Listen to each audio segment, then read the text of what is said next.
Hey, it's Shabes, and welcome to another edition of AniTube Digest, where we go over the best and not so best anime YouTube videos to come out this week from the 22nd of April to the 27th of April. It's not a full week. I've moved the schedule up one day for reasons, and it's also going to be a little bit of a different format. I'm feeling it out, so if it's shit, please let me know. But I'm going to go over all the videos that I actually watched to completion this week. Some of them I will not have anything to say about, and I'll just be like, this was a video. First, for the video that I thought was not good, Misty Chronexia had another banger. 20 more hidden mental illnesses in anime. This is the third time he's made a video like this. And, you know, you can already kind of assume what the problem was, where he's diagnosing these characters with mental illnesses when he's not a doctor or anything. And he makes that disclosure at the beginning. You know, I'm not a psychiatrist. I'm not like a trained professional, so take it with a giant train of salt. But, like, you know, I don't know why anyone would... I don't know why then you're making the video. I feel like the best kind of videos are the ones that you're able to share from your perspective and your expertise. If you're not an expert in this, why, you know, and it's okay, you can talk about whatever you want. I'm not saying you have to be an expert on anime or anything, but like, especially when you're talking about real life illnesses, you know, and the majority of this video is talking about the actual illness and not the character itself or the show itself. It's not as convincing, it's not as compelling, it's not as engaging, it's not as good. Like I was just saying, the problem is like, yeah, I'm okay with him just kind of making this video because it could make for some good character analysis. It could make for some good you know, talking about this show, recommending this show. There's actually I think there's a short series that I think I was familiar with at the time, but I'd forgotten about it, where he mentions this anime called Comical Psychomatic Medicine, and that's a recommendation. That's interesting. Maybe you make a video on that. But he doesn't. He just kind of lists it as one of these anime. Like, he has 20 mental illness, but it's not really 20 mental illnesses. It's 20 titles. And two of them, literally, he just lists it as everything. Just everything. And mentions Kuchu Baranko and, again, Comical Psychomatic Medicine. And it could have been cool if you actually, like, went through all the mental illnesses that Kuchu Baranko talks about, and maybe that would be a good way to recommend people to this show, because not a lot of people talk about Kuchu Baranko. I haven't even seen it yet, and I hear it's pretty good. It's a good hidden gem, if you ask. But this could have been something like that, but it wasn't. It's just kind of generically talking about how silent voice depression, you know, on the thumbnail. Speaking of the thumbnail, you might notice that he diagnoses Shinichi from Parasite with alien hand syndrome. And that's a real mental disorder that he found, I guess, on whatever he found this on, WebMD or something. Just kind of, and just diagnose. But the thing is, he doesn't talk about Parasite. Or about really, he just describes what alien hand syndrome is, and it's like, Shinichi kind of does the same thing, even though he literally has an alien in his hand. It's not alien hand syndrome. But, that could have been interesting if you dive further into that. Like, what is the implications of that, maybe? Maybe what the anime's trying to say. But he's talking about 20 different titles in less than 20 minutes. There's no way he's going to dive into that with any sort of depth, you know? So it's like, with the short time that you have, really make those short pieces count. Don't spend it all on what the show is about, right? Or what the illness is, which is very often what this is. Like, there's one example that he does where he's talking about Grimgar having false personality. I don't even remember what the illness was.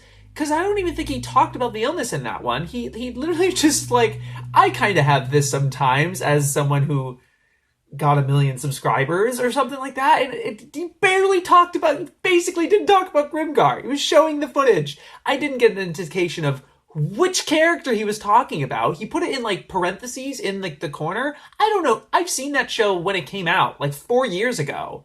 Which character are you talking about? He doesn't show what the character, like, it's just generic footage of Grimgar. And he's just like, yeah, Grimgar, great show. What? Waste of my time. Granted, it's like, yeah, it's a Misty Chronexia video. What do you expect? I get there's this cynicism to that, right? And the people, they'll watch this video regardless, and he can do his thing. He has the freedom to just say in one of his videos, not exactly the same, but we'll count it. Fuck it. Who's gonna stop me? It's true. The video's out, and it's gonna find its audience. The first video made 2.4 million views, so no wonder he's making a third one, I guess. But that was like 2 years ago, and now it's, and now this one's not like, doing gangbusters or anything. But yeah, it's it's a kind of a weird, awkward, problematic sort of premise. I remember Lachlan Pedantic Romantic talking, screen capping and talking about it on Twitter. Is like, are you fucking kidding me? Like, you're just gonna misdiagnose people with autism? Like, just kind of willy nilly. Yeah, he has some textual basis for it, but he doesn't demonstrate that in this video. It's mostly packed with explaining what PTSD is, or talking about like the show in general. There's one entry where he doesn't even tell you which character is a psychopath. Like, this said psychopath. Psychopaths are this. And anime is this show, which it's not even like a well-known show or anything. It's from random, I don't know, looks like a seasonal. And he's like, I'm not even going to tell you who the psychopath is, because that's a major spoiler. It's like, why bring it up then? And that's not going to convince anyone to watch the show. What's the purpose of this? It's just so useless. And yeah, okay, maybe not every show has to have a utility to it, but come on, man. Yeah, there's my rant on a Misty Chronexia video. Like, there you go. But it's just frustrating. Where coming from a content creator myself, where I'm like, I really am trying, and like, I don't mean to come off as pretentious, right? It's like, I'm actually trying, honestly. But it's like, seeing the effort that I'm putting in and that other anime YouTubers are putting into their work, and to see, it's like, it's just that easy, huh? And I guess it is, but it's like, it really makes you self-reflect. It's like, man, what am I doing? It's discouraging, actually. It's very discouraging. Next, we're going to go through a lightning round, I guess is what I'm calling it. I don't know. But these are the videos that I do think were decent, but I don't really have too much to say. Maybe I'll have a little blurb. The experiment time. You never know. The first one is a Marion Bea video, the sci-fi anime adaptation of legendary mangaka They Were 11. Kind of a mouthful of a title. Good Marion Bea video. I think she confused Satoshi Dazaki with Osamu Dazaki. That was a little confusing. And I don't know if she talked too much in depth about it. She talked a little bit about what the mangaka and where she comes from. Which was really interesting, but didn't really dwell too much on it. It's a very short video, not as in-depth as her other videos, that I really felt like I got a full understanding of the experience of watching Glass Mask or Attack Number 1 or something like that. So, I mean, it's okay to have a video like this, but I was like, yeah, it's okay. Animator Dormitory channel keeps putting out content, and I have neglected to actually really talk about it, because it's like, yeah, that's a video, I guess. But this one is our current progress on the new anime making system. The creator, the founder of the project, is the one speaking here, and it has similar kind of weird, awkward issues of like translation and grammar and some certain things. It's like, what? But this is explaining kind of like why unions are not much of an option. It's not a detailed thing, but it's kind of like, it's not really feasible. But then mostly talking about how like, this is a way we're going to try to make it different, which is we're going to make some animated music videos, using certain, industry people, and they listed a bunch of people who were involved with the project. Sounds really cool. Got a little bit of storyboard thing in there, but nothing too interesting. Like, ooh, you know. So it's interesting, and it's always a good channel to check, to keep an eye on, to keep subscribed to, and because they're putting up weekly content. I was actually really surprised. I was like, maybe like every other week or a month or something. But no, this is pretty active and pretty consistent quality. It's like, yeah, this is a good channel. Interesting. What makes a good mecha? Anime editorial from Professor Otaku. I thought it was pretty okay. It's not so much a good mecha anime, but a good mecha design. Like, what makes a good mecha design? And again, this is something that's like, man, haven't you talked about this already? Or not like I can prove that, but it just seems like it's like a no-brainer. It's like, this seems kind of like you must have written, I don't know. And it didn't have too many modern examples. Granted, how many modern mecha examples are there? I think it could have really helped with even more examples. I feel like there's a fair deal of examples, but I don't know. The flow was fine, but I didn't feel like it could have been flowed a lot better. But interesting, and it was certainly not cynical the way I feel like a lot of his content comes off as. He feels very, I'm smart, and I don't know. It just kind of has this sort of pretension to it that kind of bothers me. But this was clear of pessimism, and like, yeah, this is what's good, and not too like super earnest or anything. But yeah, fair points, interesting. Frffy Vs Anime had a video of the Team Ruby character design analysis. This was cool. I've never really experienced Ruby or anything, and I was like, yeah, I'll give it a try because I like my character designs, and not many people analyze them, and I think Frffy did a good job. I'm not sure if I'm pronouncing that right. But the majority of the video was on the main character, and I thought that analysis was very spot on. I actually didn't think about her connection with having a Little Red Riding Hood and the Grim Reaper, and then it's a girl but also a scythe, and there was a lot to it, and that felt really specific. I was thinking, like, I feel like he nailed that design so well. It could have been really interesting to see how it's portrayed in the whole series, and what does that mean? Like, why is she designed this way? Why does she have to... It was just sort of like, this is what she's designed after and the philosophy behind it, but not necessarily what that implicates of her character. A little bit of it, but not too much. And I was like, you nailed that so well. That could have been the rest of the video, I think. But no, he talks about the other three characters, not nearly in the same level of detail, the same kind of general categories of sorts, but it didn't feel as enriched. I don't know, it just on the ball, I guess. But that happens. My Berserk video, I had my first point was like super late. It took like 2/3 of the video, and the last two were like nothing. So what a fucking mistake. Personally, not that it's a fucking mistake for you or anything, but I thought it was interesting. And also like there's like a 30-second trigger warning for like epilepsy or something. First of all, I don't think that video necessarily warranted that.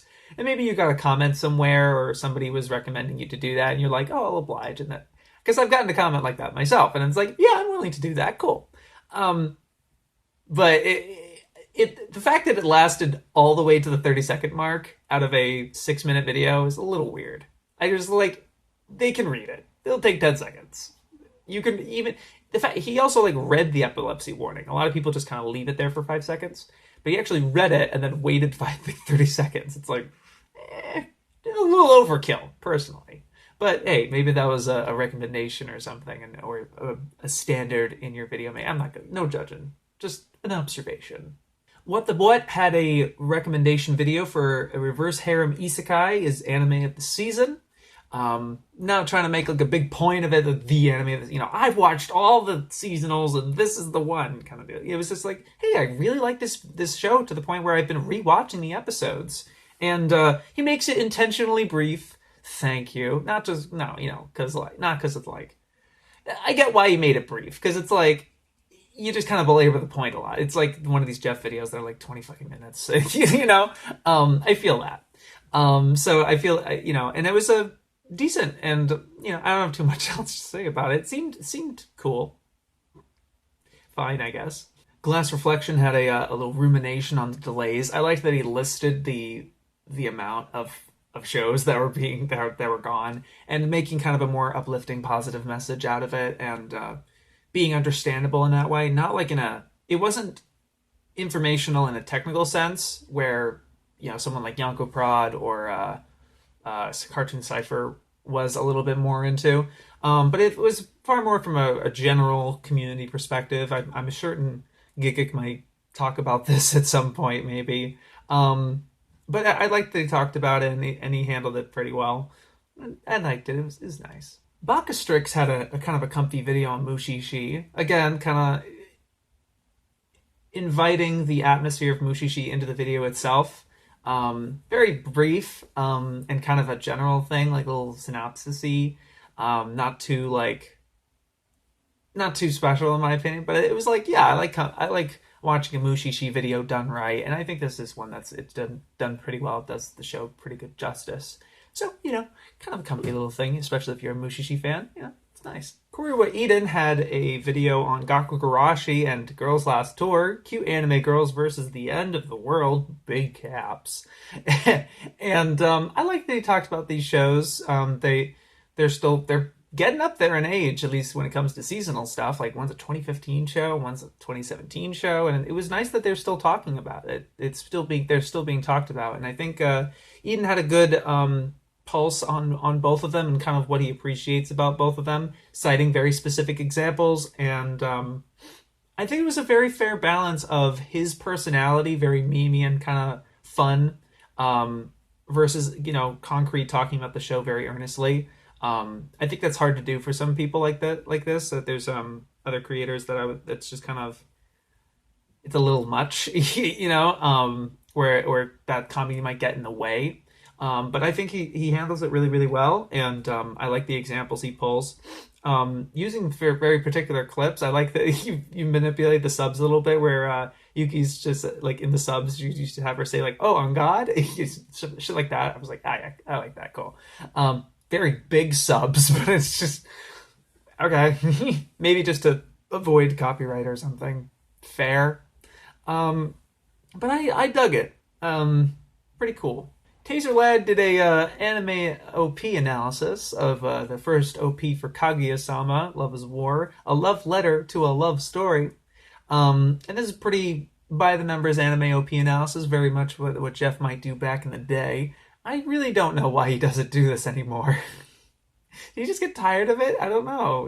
It's weird, but I'm happy to see other people have taken the mantle. This is pretty standard of what you would want to see from an analysis like this. I think you picked up on a lot of good details. I really like how this is edited. It's because it's so easy to fall into this monotony with this sort of editing when it's just the OP you're talking about. You always feel like you just want to repeat the same clip over and over and over and over and over and over until you're finished talking about it, then you can move to the next scene over and over and over and over. It can get really stale in that way. But I liked some of the visual tricks you were doing, some of the actual other clips you were showing, not just from the anime, but from other stuff in general, I suppose. And some of the general editing tricks you were doing, some certain transitions, that are almost totally unnoticeable. There are some edits that I was like, because I haven't personally seen this show or the OP really, so it was some edits where I was like, did he do that, or did? Yeah, that's the stuff. That's the good stuff. That's always the kind of like the mysticism of the tricks where it's like, ooh, is that from the show or what? I don't know. So it was really nicely done. I agree with a lot of the analysis, but not my kind of show or anything, but interesting. I liked it. It was pretty decent. BennettTheSage had Old Taku New Tricks. Id Invaded, plus a special message at the end. I just want to read the whole title for you. And this is a pretty earnest talk about ID Invaded. I'm happy that he's talking about new stuff, but I've never really been too excited to hear it. I've always been like, it's cool that he's talking about new stuff, because he's kind of breaking his mold a little bit here, because he usually talks about the old shit. And so it's nice to see, but it's usually not too engaging for some reason. I don't know. It's not as in depth, I suppose. It just seems like more general thoughts, but that's not a bad thing. It's not too remarkable to talk about oftentimes. But this is certainly interesting to talk about because I really liked his approach here because he felt very coming from a personal place where it's like, you know, he sees the problems with it, with the show, various shortcomings that it might have, but overall coming to really like it for various reasons and keeping that. I think it's so easy when you're talking about a show, you start talking about its flaws, and the viewer might come off as confused of like, so what's your overall impression of it if you're so detailed on what's wrong with it, and it's like whatever. So it kind of wavers the audience's perception of what your opinion is, and you want your opinion to be conveyed as clearly as possible, right? So there's times like that where you're dwelling too much on flaws, and I think another video I'm going to talk about sort of felt like that a little bit, but in particular KaiserBeamz Wicked City video kind of felt like that a little bit. Well, I'm going to talk about that in a second. But you know, Bennett was pretty earnest about this, and I liked how overall positive he was. I didn't talk about his Eizouken video, not because he was overall very lukewarm to Eizouken. At least that was how I interpreted it, and you know, maybe he actually admired it more than he realized, but he was just very disappointed in how it kind of resolved and where it ended up going, I suppose. I mean, fair. I believe it's a manga adaptation. It's still kind of going. Although, yeah, it's annoying when creators, it's like they don't look into the source material or the anime itself, where it's like, you know, this is based on a manga, right? You know, like Yuasa didn't like write this, right? But yeah, the series composition, I suppose. So he has some hand in it, I guess. But yeah, I just had better vibes with this one, and I liked how he talked about it and very positively. Usually I've tried a couple It Invaded videos, and they've just always dropped me, and I was like, I don't care. Yeah. But the way he was talking about it, it really seemed like he was really appreciating it for certain reasons and certain attributes that were really interesting, that are unique and not just kind of talking about it for the sake of talking about it. The special message at the end, if you want me to spoil it for you, this was the last video that he recorded in his original space. He's been recording in the same room for almost a decade. Very iconic at this point, and just most of his videos are in that space. But I thought he had moved by that point, so I'd already kind of parted ways with it mentally, because he had some videos that he filmed in like Italy. I don't know if that's necessarily where he's moving now, but I knew he had a whole relationship and a fiance and everything. And now he actually kind of introduced her on screen for a second. A trifle awkward, but it was sweet. Censored her face still. Fair. But you know, and that was kind of nice and kind of a more personal moment, and he felt very cathartic and emotional, which was nice to see. I liked that. And it was cool to see, you know, it was a nice closure moment, kind of a random video to do it at, but nice, interesting. Looking forward to what he comes up with next, and his new space. Best of luck on the move and the wedding and stuff, and despite all the craziness that's happening. You know, so it was kind of bringing me back down to earth. It was like, oh yeah, he's a real person. You know, as much as I've had problems with him in the past, with his content, but you know, that was cool. I liked it. Payne put out an Angel's Egg video, and he mentioned something connected to Angel's Egg that I had no idea about, and he treated it as like, oh, you probably already know about it. And I'm like, no, I don't. I did not know that. That Angel's Egg was originally licensed by the same people that did the Warriors of the Wind, which is the really butchered Nausicaa license from the 80s. That was super fucking... It's a whole story. But the same people apparently licensed Angel's Egg and stitched it together with a live-action kind of movie that was like a B film from another guy. Had nothing to do with Angel's Egg. And they like rebranded, repackaged it, and like it's like 45 minutes of Angel's Egg footage meshed with live action footage, and like there's a girl like basically cosplaying as the girl in Angel's Egg. And it's really weird. I had no idea about it. Bad too. It was like, oh, that does not look good. it was just bizarre. So that was interesting. That for that alone, if you've never heard about that, he talks about it a decent amount here. But this seems just kind of a general Angel's Egg video. I like that he wasn't necessarily bringing in his what's it about sort of deal, but he kind of talks about some people's generalized opinions on it, and has a lot of history with Oshi. Doesn't seem fully complete. It seems sort of like read on Wikipedia kind of deal. It had that kind of feel to it, but that's fine. And I liked how the way he talked about the soundtrack was cool. Felt very visceral at that point. Felt really invested in it. That level of engagement was really cool to see towards the end of the video. But it was very kind of all over it felt kind of a little all over the place with certain, like, now we're talking about this aspect and this fact and the history and then this weird offshoot and then kind of weird. And didn't feel as immersed in the film itself, but more just like the film as a film, I suppose. But that's okay.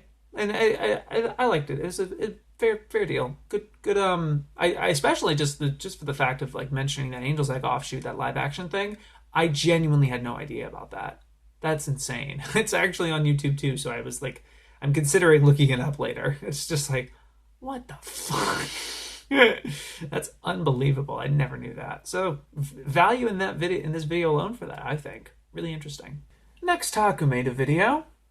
Yes, he did, as he does usually. No one understands symbolism in anime. Big claim there. And that's kind of going on similar monikers of his. He's made that sort of claim before. No one understands Ichigo or something. Yeah, that's his branding. So it's like, yeah, we're going back to basics here.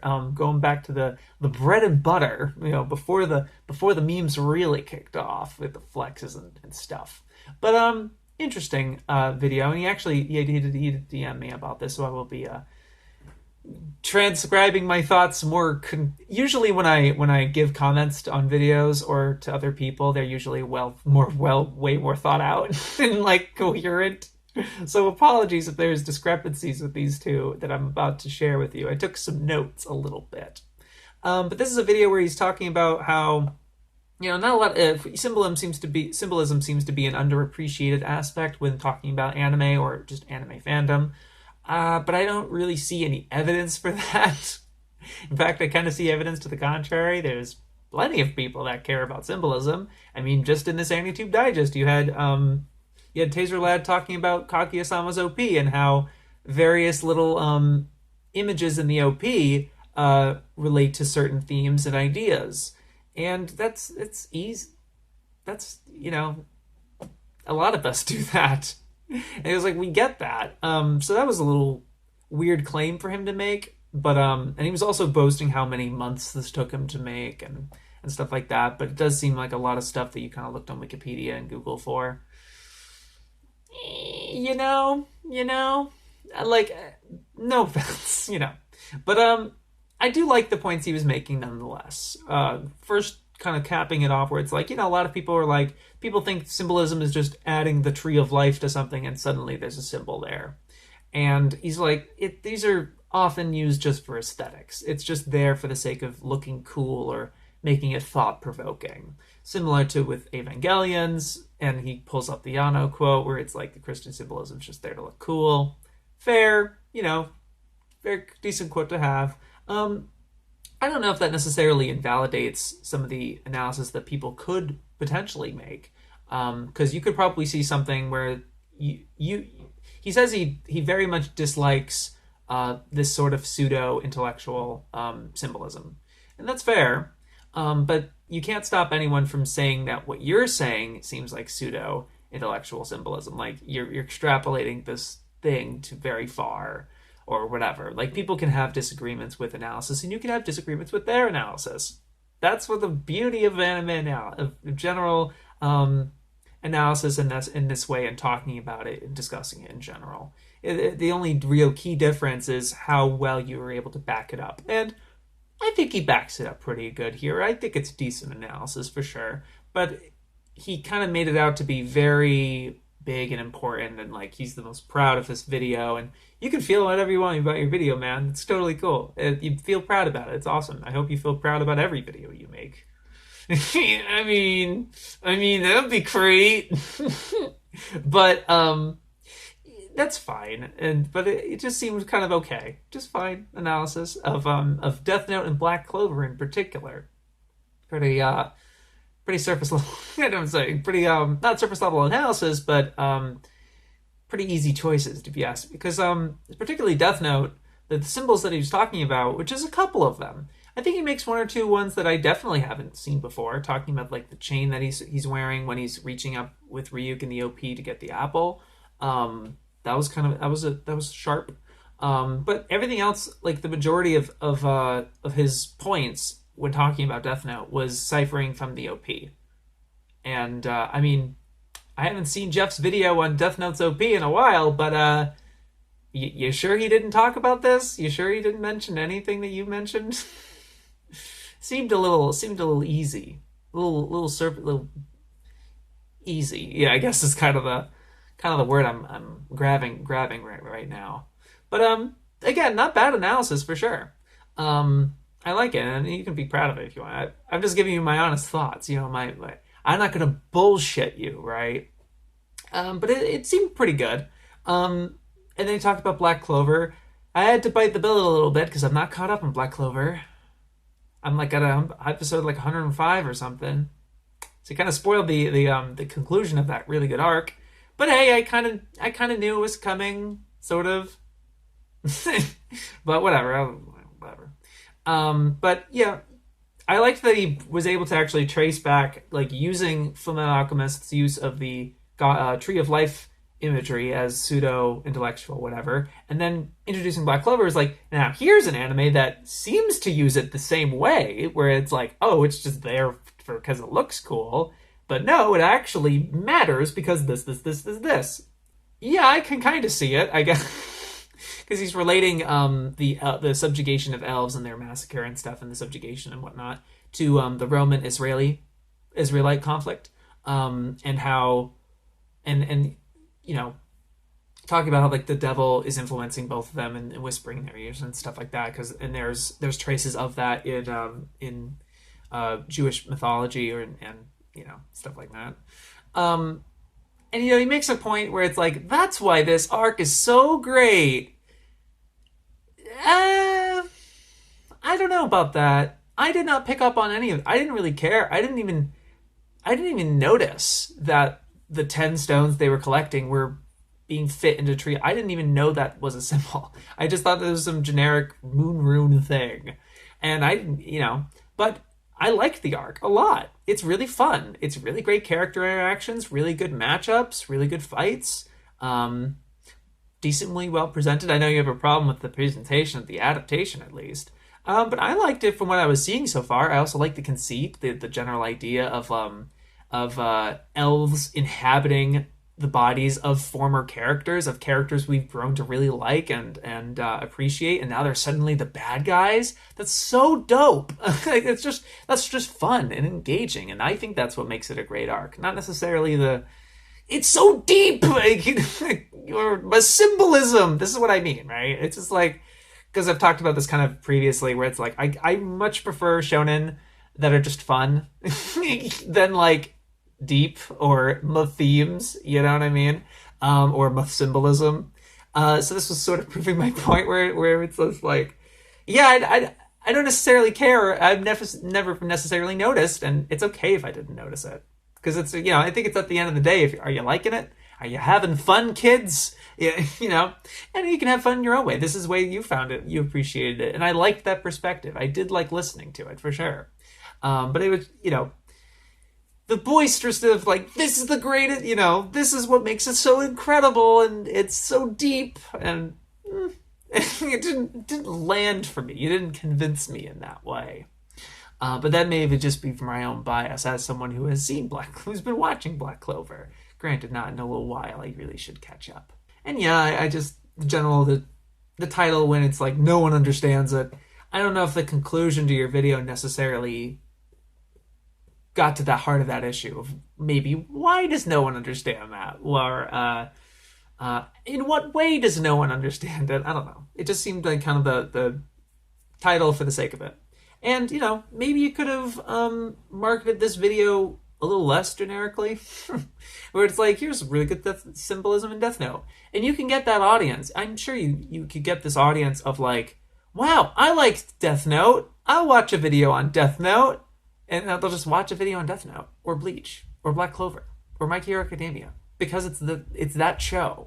It doesn't matter what it's about, you know? People will watch it because it's like, oh, I've seen that show, or whatever. That's kind of how I feel like how a lot of anime YouTube works. But it's, you know, I don't want to throw a bucket of water on your baby. So, you know, I feel you. But those are my honest thoughts on it. I thought it was pretty good analysis, good old form Nux before he's just kind of just reacting to Reddit. But, you know, whatever, cool, interesting. And these are the videos I think I'm going to label best videos of the week. Not that I felt super strong about most of them. There's two that I was like, yeah, but ones that I was like, okay, yeah, or, you know, they kind of a little notch above it. Is kind of where I'm at. First is E-Kon had some quick thoughts on COVID-19 and racism. And given his previous videos with dealing with KyoAni seeming a little, it's been a while since I've watched it. I don't know, or my reaction to it, but I remember it being kind of a little insensitive and a little where it's like you really want to communicate. You really want to like communicate to someone and convince them of your argument. And if you're going to be abrasive, it's not really going to help, you know? And maybe the opinions themselves can still be abrasive no matter how you frame them, no matter how you package them. But I do think there is ways to legitimately present them in ways that people can at least understand where you're coming from, even if they don't necessarily agree. And I think E-Kon does a really good job with that here. Initially framing it where it's like, look, I've been very severely affected by this. Not just because I'm Chinese and I might be dealing with some racism in Georgia right now, but also he had his whole job lined up and he can't do it now. He can't go over to China now or whatever. I think it was Japan. I'm not really sure, but like, you know, and he had to be separated from his girlfriend 10,000 miles away, stuff like that, and he's really impacted by this. But he goes on to talk about how, yeah, this is China's fault in a way, due to their poor digesting habits and their willingness to have these open air markets that reek of dead bodies and are not the most sanitary thing on the planet.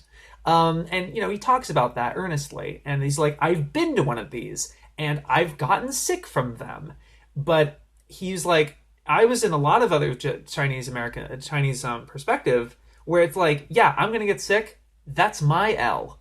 That doesn't deal with that. I'm going to enjoy it and take the consequences from it.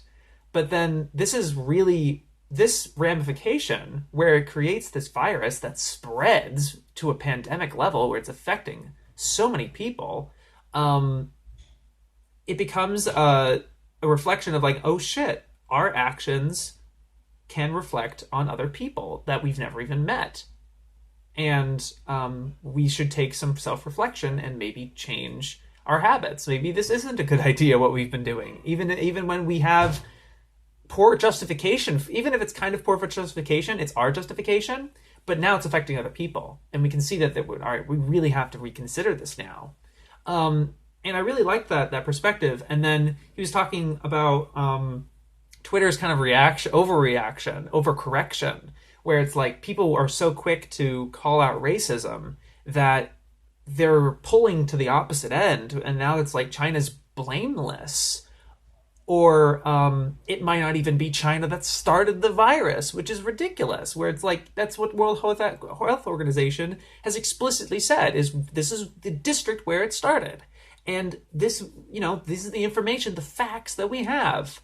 But this anti-racism is pulling it back the other way to where there's going to be no culpability for something like this. And it's like, oh, it's nobody's fault. It is. This was done by humans, or it was caused in some way, and there maybe nothing too overt. We have to exterminate all Asians or whatever. Nothing like that. No one's suggesting that. It's more like, and we shouldn't be racist towards other people, like towards Asian Americans. This is a human virus. This infects everybody, right? So, he's talking about that very earnestly and presenting it in a way that you can understand where he's coming from, even when he is dealing with, it makes sense why we're calling it the Wuhan Chinese virus. We should be calling it that because that is where it's come. We can't forget that. We can't let the Chinese government suppress that. And he kind of went a little deep into the Chinese culture and their dealings with their own government, and that was kind of going over my head a little bit, but it was certainly interesting. And really, and just really with some tact. It felt like it had tact. And I really liked that from E-Kon, because you can tell he's a sharp guy, and he's well read and stuff. And he's really interesting to listen to. But there's some times where he comes off as very abrasive. But this was one of those times where it's like, yeah, this really worked. I really liked this. Nothing to do with anime, of course, but hey, I could talk about what I want if there's even a remote justification for it, which in this case usually talks about anime. He's usually an anime YouTuber, but hey, I think this was really interesting, coming from an anime YouTuber. Good shit. I am finally talking about a KaiserBeamz video. I've tried and tried and tried to watch one of these videos, but I just can't finish them. Because I get into it and they just talk way too much about the history or the background of the synopsis or something. There's always just something. It just feels so wordy. They're always so long. And I like the material they're talking about, but usually it's just kind of like, I'm not in the mark. I don't care. But Wicked City? Kawajiri? Hell yeah. I haven't actually seen Wicked City yet. I really should. But I love Kawajiri. And I was like, yeah, I want to make this the one. Let's finally talk about KaiserBeamz video. And, TBH, I don't have too much to say, but it's good. I really like the way they talked about Wicked City. Kind of felt a little bit like how BennettTheSage talks about stuff, where a little plot by plot sort of deal, where it really felt like I had watched the whole thing, but I haven't yet. It wasn't very experiential in that way. It was very and then this happens. I don't know. That's how it felt like. It not explicitly like that. It certainly was more like history, pros, cons, and that's it's fine. But it wasn't super remarkable. But that being said, Kaiser was engaging all the way through. I really liked their respect to Kawajiri, despite their problems with him, with the women and the rape, and yeah, I can imagine. Yeah, because I think Kaiser talked about more in their Ninja Scroll video. Fine, but yeah, I liked this video a good deal. And talking about Wicked City, learning more about Kawajiri and his process, and how the reason most of his films look blue is because there's some post-processing issue that they didn't fix until the 90s. I'm like, oh wow, interesting. But yeah, I love Kawajiri, loved hearing people talk about it. And Kaiser does a good job with it. I mentioned it earlier, it does feel at times that the Kaiser dwelled a little too much on the cons. And they're like, I swear I'm not gonna spend forever on it, but I probably will, so oops. Something along those lines. And it didn't weigh the video down or anything like that. It didn't bog it down. It was still, the majority of it was positive, so I appreciated that. Now, like, you guys know my taste. But yeah, so I liked that. But when it was getting to that point, I was starting to be like, does he really like this? There's certain things about it, and there was points of it that I was like, it's just too nitpicky to me. Where it was sort of like how Bennett talks about certain plot contrivances in some of these OVAs, and then it's like, I feel like this doesn't matter as much as you're making it matter. Like, I get that you want to really think about this stuff and really pay attention to these sort of details. But especially with Kawajiri, I think it's way more of an experiential type of thing. And I'm sure, granted, I haven't seen Wicked City, so I can't necessarily, I'm not going to try to argue against that or anything. But like my experience with Kawajiri when it comes to Ninja Scroll, Oedo, Vampire Hunter D Bloodlust, Vampire Hunter D Bloodlust was the... I'm sorry, I just butchered some things. The thing with a lot of these films of his, Running Man, is they're experiential. They're really gritty and atmospheric and gory and visceral. I just love his style, and I love the way he directs things and the subject matter that he does. Yes, I love the way. No, I don't. I don't enjoy the. I'm not much of that in that market really. But I take what I get. You know, it's like if it means I'm getting really cool fucking fights and really great character designs and backgrounds and fucking Kazuo Oga backgrounds. Yes. I think that's his name for Wicked City art director. I'm pretty sure it's Kazuo Oga. But you know, I liked that. It was cool, and I'm happy I finally got through a KaiserBeamz video. Sorry if I'm just being honest with you. I'm not gonna fudge around where it's like, you know, hey, that's great. You know, when I can't finish it, sometimes it's like, well, I'm just not in the mood. Whatever, it'd be like that. Yeah, I don't have particular points that I can say that it's like, you should do this. You know, this is what's missing. Sometimes I'm not that sharp. Sometimes it comes to me, and sometimes it doesn't. So, what can you do? I liked it though. Nice one. You guys check it out. Bonsai Pop, they're back. There we go. This is what I was talking about. They didn't talk so much about like the whole Sengoku period. In the way, sorry, I should talk about what the video is. Inuyasha is way better than you think. Yeah, they didn't have as much of that well-readness in some of their other videos that I've really liked. But this was a really well-earnested Inuyasha video recommendation to talk about it. You know, I think it's a little baity of a title if you ask me, but they talk about certain aspects that I definitely didn't know about Inuyasha that not a lot of people seem to talk about.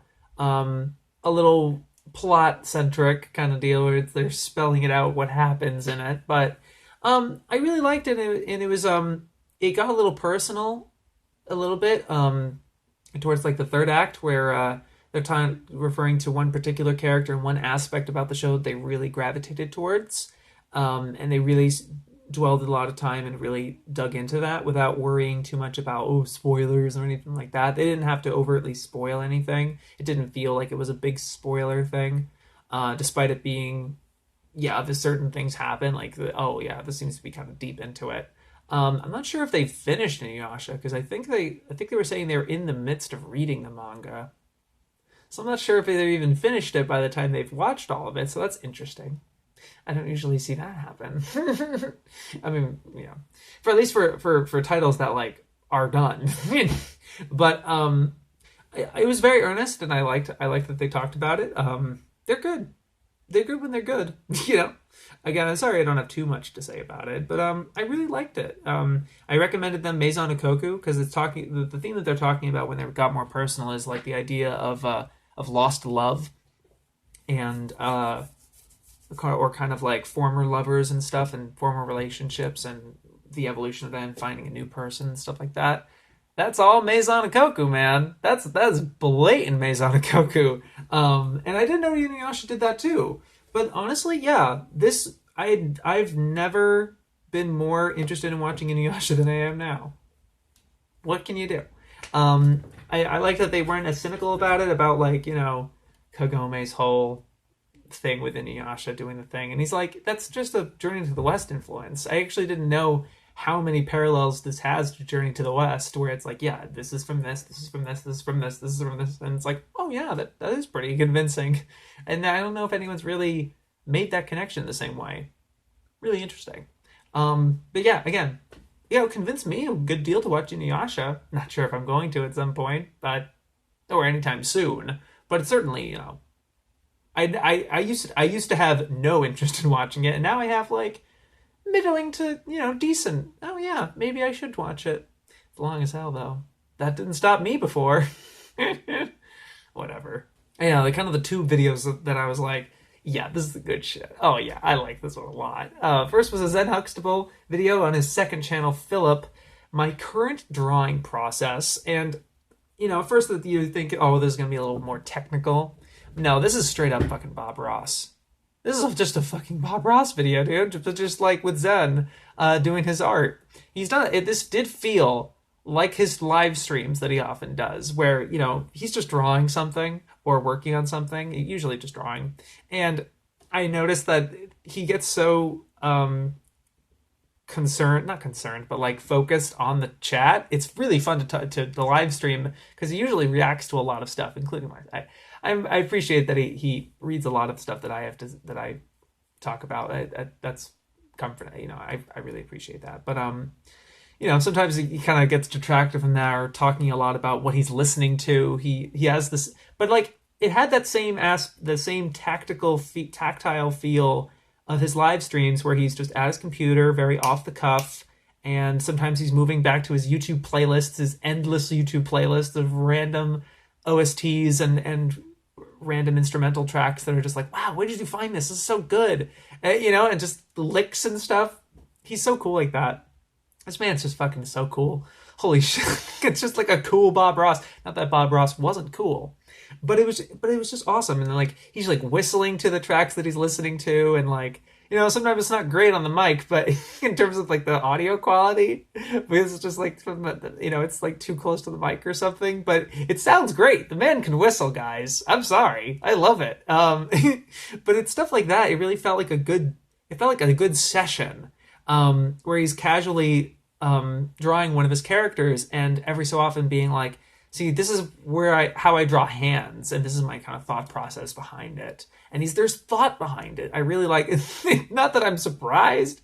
I swear I'm not surprised. Where you look at his art, it's like, it just feels like kind of doodles in a way. But there's a very specific, it's not just sloppy. It's not sloppy. Especially when there's a coherence to them, and a congruency. They all kind of look in the same style. Like he has a very specific vision. It's not just like generic whatever. There's an actual style behind it, and there's a philosophy behind that, where it's like, this is how I kind of draw my hands. This is how I'm doing my shading and what brushes I'm using on the various applications and stuff. And it's basically like his live stream, but without the live stream. So he's not being distracted by reading people and talking about random things that people mention or whatever. Just kind of, I just wanted to ask you kind of thing, which is, I love his live streams. I love dropping in there. But this was really cool without it. And he was able to focus solely on the drawing. And I was captivated along with it, and I wanted to draw. It felt like, it felt literally like that Bob Ross thing, where it's like anyone can paint, and kind of deal. And like, you want to do it with him in a way. But that was just so fucking cool. And I just love that Zen has that side of him in that way. And he can carry an audience for 26 minutes. At least I thought he could. Maybe not in the same way Bob Ross could, because but like, I just loved it. It was so cool. I loved it so much. That's all I can really say about it. It's awesome. And he said, when he said, I was like, look forward to the next one. I hope there's more of this, please. I actually really like it. I don't know if you do any further of it, but if you're in the mood for it, or, I don't know, maybe more. Yeah. Yay. I liked it. I'd watch more. And lastly, I'm going to give this best. Maybe I'm biased. Maybe I'm just a big fat softy bias, but no, nothing got me more smitten this week than Hazel's AMV. Hazel is just someone on Twitter that I follow, and she follows back and stuff, and she's really quirky. And she just started video editing. I got the software, and and she started doing the AMVs and stuff. And her first two are these two Doremi AMVs. So obviously I'm going to talk about it. Obviously I'm going to love it, and obviously it's going to be the best of the week. No, but she had two AMVs focusing on the two hosted episodes. First on this one, which was Shifting Slowly, which is focusing on Doremi Dokkan episode 40, and then she had a shorter one dealing with episode 49 of Dokkan, which is my favorite episode actually. But this one was more interesting, actually, because there was just more different things I've never seen anyone do with an AMV before. I was really trying to get a feel of what the goal of this was, because this isn't an AMV in the way that like it's being synced to a particular song. I'm a fucking normie compared to these people like Hazel and Gil and shit, where it's like they're doing so many experimental different things and pushing the boundary of what an AMV could be. They're using, so Hazel is using a track, I'm pretty sure, from the show, which was from, who was doing that last week? I apologize. Somebody was doing it last week that was using the from the actual show. But not only that, it's mixed in with actual dialogue from the episode. So and having seen the episode a couple of times, and the dialogue being fairly simple, there's no subs to this, but it's still Japanese. But if you've studied a little bit of Japanese, you can probably catch on the majority of this stuff. But it's sort of articulating the flow of the show, of the episode. And it's mostly Doremi, and it has the section of her asking her friends to come over, and they're all like, I'm busy. And then her talking with Mirai, and she's like, all my friends have fucking futures for themselves, and I don't have anything. And it's kind of articulating the crux of the episode, I suppose. And, it felt like, at first I was like, this is sort of like a trailer for this episode in a way. But the more it went on, and the way it ended, kind of on a different note, it was more haunting. It was more kind of hypnotic and almost a little sinister. Not like a spooky or anything. Ooh, nothing like that. I just mean it's more chilling than the episode ended up actually being. But like, it could get like that. And Hazel just kind of emphasized that and pushed on that idea, which was really riveting and still like, impactful to me. I think it was a really great alternate experience. If you've seen the episode, this is a really interesting watch. And if you haven't seen the episode, definitely check this out. I think you get the idea of what the hype is. There's like a hype behind the Dokkan 40 and 49 with Doremi, with Hosoda's episodes, that people are like, I've had people DM me. I don't know if this person's watching, but like somebody DM'd me that was like, can I watch Hosoda episodes without watching the series? And I'm like, you can technically, but I don't know how much enjoyment you're going to get out of it. One of them you can definitely watch on its own, but one of them is way more impactful if you understand where they're coming from, and you have the build up of these 200 episodes. So but I think this is great for anybody. It doesn't necessarily spoil the episode either, which I was very surprised about. The way it sort of plays out, it's just awesome. But it's just so interesting and different and lovely. And I'm so happy to see just kind of a newer creator show up, and because it seems like Hazel, let me just double check her channel. Yeah, this is her first 2 videos, and it's just so cool. I'm hoping you can do more of this. More, please. Give me some more. Please, sir, may I have some more? It's sick. I loved it. I like both of them a fair deal, but the Shifting Slowly in particular was just more thought. I liked Fujiwara-esque. I don't know what the hell that title's called. Fujiwara-esque. I liked it. It's super, but it's way shorter and less. It doesn't have like the dialogue and kind of a more story-based AMV sort of deal. But it's equally haunting and like syncopated, really weird and interesting, and not generic. It just felt really distinct and interesting. And the fact that this is your baseline, these are your first 2, this is going to be sick. I can't wait to see what you put out next. I hope you keep experimenting, maybe try some more, explore the little, I think you have Sony Vegas or something like that. I don't know what you have, but see some of those effects that it has, see what you can make out of that. And I don't know, just play around, and I don't know, I love that. But already, because you're like, the way you're thinking out of this stuff is just so interesting. I can't wait to see what else you're putting out. I'm repeating myself a lot, but would it be when you're that excited about something? Great video. I loved it. I think it's the best video of the week. And yeah, I hope you enjoyed that episode of AniTube Digest. I think I sure did. The having to rapid fire some stuff and not feeling anxious about, oh, I don't have enough to talk about, enough to say about this thing. It's a lot of stress off my shoulders to not really feel entitled. You know, like I don't have, you know, it's similar to like, I don't have to feel entitled to cover your video if I don't feel like it. I'm saying, because being honest, it's nice feeling honest.